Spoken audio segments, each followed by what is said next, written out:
पूरा देश बदला मांग रहा है, इसीलिए हम कह रहे हैं कि कुछ बड़ा होने वाला है। जो 3 तस्वीरें अभी आपको मैं दिखाने जा रही हूं, उनसे एक बात तो साफ है कि तैयारी बड़ी है और बहुत बड़े हमले की तैयारी की जा रही है पाकिस्तान को सबक सिखाने के लिए। ये 3 तस्वीरें इस वक्त आप देख रहे हैं। प्रधानमंत्री नरेंद्र मोदी भारत वापस लौट आए हैं। यूएई का अपना दौरा बीच में छोड़कर वापस भारत लौट आए हैं। वहीं पहलगाम में गृह मंत्री पहुंचे उस जगह पर जिस जगह पर लोगों पर हमले किए गए, गोलियां चलाई गई, 25 से 26 लोगों की जान चली गई। और तीसरी तस्वीर एक्शन में रक्षा मंत्री हैं, जिन्होंने तीनों सेनाओं को स्टैंड बाय पर रख दिया है। साथ ही आज बड़ी मीटिंग में 3 बड़े प्लान तैयार किए गए हैं। तो रक्षा मंत्री ने एक तरफ मीटिंग ली है, 3 बड़े प्लान तैयार किए हैं और उसके बाद उन्होंने मीटिंग को संबोधित करते हुए बहुत बड़ी बातें कही हैं और बता दिया है कि भारत किस तरह से पाकिस्तान को सबक सिखाने के लिए तैयार है। सुनिए क्या कहा उन्होंने। भारत सरकार वो हर कदम उठाएगी जो जरूरी और उपयुक्त होगा।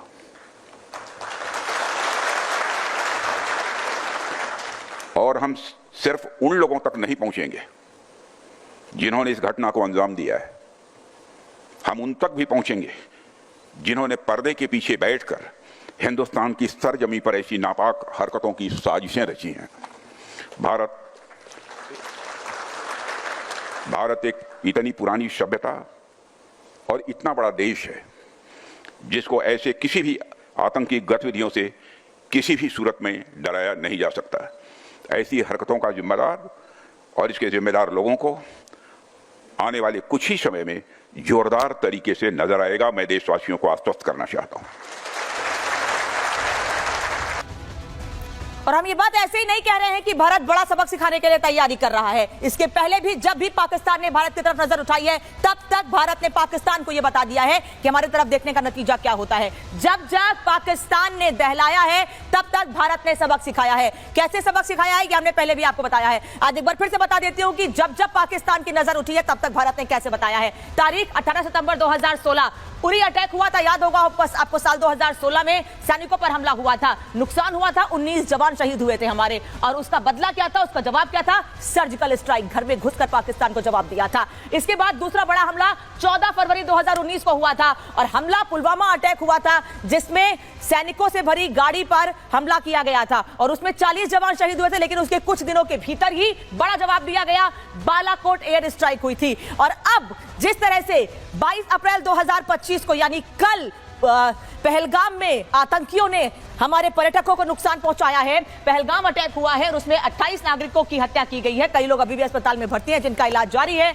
उस पर सबको इंतजार है जवाब का कि आने वाले समय में भारत कैसे पाकिस्तान को जवाब देगा। लगातार रणनीति तैयार की जा रही है, बैठकों का दौर जारी है। और इस बीच आपको एक और तस्वीर दिखा देती हूं कि कैसे गृह मंत्री अमित शाह जिन लोगों को मारा गया पहलगाम हमले में, जिन लोगों की मौत हुई है, उन सभी लोगों को श्रद्धांजलि अर्पित करने के लिए पहुंचे। आज सुबह जब गृह मंत्री अमित शाह सुबह से दोपहर के बीच जब पहुंचे थे, करीब 10-11 बजे के बीच पहुंचे थे श्रद्धांजलि अर्पित करने के लिए, उस वक्त की तस्वीर आपको दिखा रही हैं। श्रद्धांजलि अर्पित की और उसके बाद गृह मंत्री अमित शाह काफी देर तक पहलगाम में मौजूद रहे। और अब दूसरी तस्वीर आपको दिखाती हूं कि इसके पहले जब उन्होंने श्रद्धांजलि दी जिन लोगों को मारा गया है पहलगाम में हमले में, उसके बाद उनके परिवार वालों से कैसे मुलाकात कर रहे हैं। परिवार वालों के चेहरे पर भी एक आश्वासन है, वो समझ रहे हैं अगर देश के गृह मंत्री उनसे मुलाकात करने आए हैं तो कुछ बड़ा होने वाला है, एक बड़ा जवाब पाकिस्तान को दिया जाएगा। तो इस तरह से देश के लोगों को और जिन लोगों ने अपनों को खोया है, उनको गृह मंत्री अमित शाह ने खुद जाकर आश्वासन दिया है।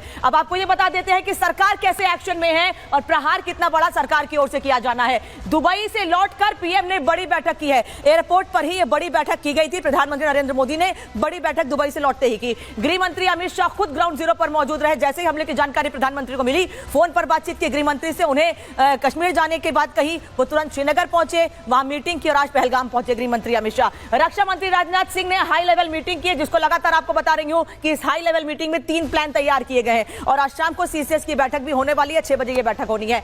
वहीं तीनों सेनाओं को अलर्ट पर रखा गया है। इस बैठक में सीधे आदेश दे दिया गया था कि तीनों सेनाएं अलर्ट पर रहेंगी और शाम 6 बजे, जैसे कि मैंने पहले भी आपको बताया कि बड़ी बैठक होने वाली है। सुबह 11 बजे ये बैठक थी, लेकिन क्योंकि गृह मंत्री शाम को यहां पहुंचने वाले, इसलिए इस बैठक को शाम 6 बजे तक के लिए टाल दिया गया है, जो आकर पूरी स्थिति की जानकारी खुद प्रधानमंत्री को देंगे। घाटी से लेकर दिल्ली तक हलचल तेज हो गई है, यानी हर तरफ अलर्ट है, हर तरफ कुछ बड़ा होने को लेकर तैयारी की जा रही है। वहीं आतंक के फाइनल हिसाब की तैयारी भी की गई है कि किस तरह से अब आतंकवादियों को, आतंक को जड़ से खत्म कर देना है। इस पर भी बैठक, इस पर भी बातचीत हुई है। और एक और अहम खबर आपको बता देते हैं, आतंकी हमले में मारे गए लोगों का जब गया है मुंबई।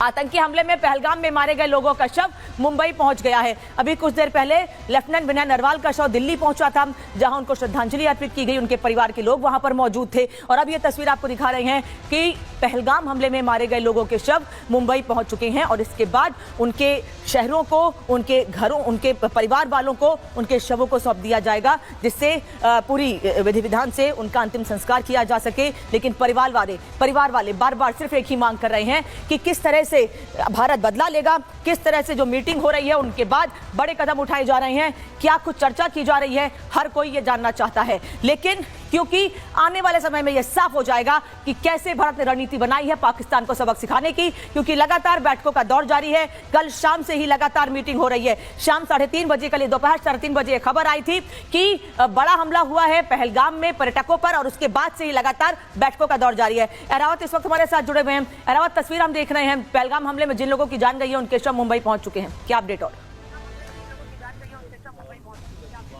जी हाँ, लगातार हम आपको जहां तस्वीरें दिखा रहे हैं इस वक्त मेरे बीच आपको फिरदौस दिखाएंगे। ये वो एक्चुअल स्पॉट है जहां पर ये दुर्घटना कल हुई और लगातार आप देख सकते हो किस तरह से यहाँ पर जो पैरा सिक्योरिटी फोर्सेस है वो भी यहाँ पर मौजूद थे। उसके साथ साथ राष्ट्रीय राइफल्स और सीआरपीएफ ने भी पूरे इस एरिया को कॉर्डन ऑफ किया है और आप लगातार देख सकते हो किस तरह से पूरे इस फॉरेस्ट एरिया को जो है, जो ऑफ रोड है यहाँ पर, किस तरह से यहाँ पर पेट्रोलिंग की जा रही है। आप देख सकते हो विजुअल्स में लगातार किस तरह से इंडियन आर्मी के जवान जो है लगातार पूरे इस एरिया को जो है कॉर्डन एंड सर्च में लिया हुआ है। कॉर्डन एंड सर्च ऑपरेशन बल्कि सिर्फ यही नहीं बल्कि और भी कुछ ऐसे एरियाज है, चाहे अगर हम कुलगाम की बात करें, शोपियान की बात करें या पुलवामा की बात करें, जहां पर लगातार ऑपरेशन चल रहे हैं। इस तरह से आप देख सकते हैं किस तरह से स्पेशल फोर्सेस जो है इसके थ्रू जो है यहाँ पर ऑपरेशन को भी कंडक्ट कर रहे हैं। लगातार हमने देखा किस तरह से लगातार हम देख रहे हैं किस तरह से सुरक्षा बल के जवान जो है लगातार चप्पे चप्पे पर मौजूद है। और इससे पहले भी हमने देखा किस तरह से यहाँ पर नेशनल इन्वेस्टिगेशन एजेंसी की जो ऑफिशियल्स है वो भी यहाँ पर पहुंच चुके हैं। उन्होंने भी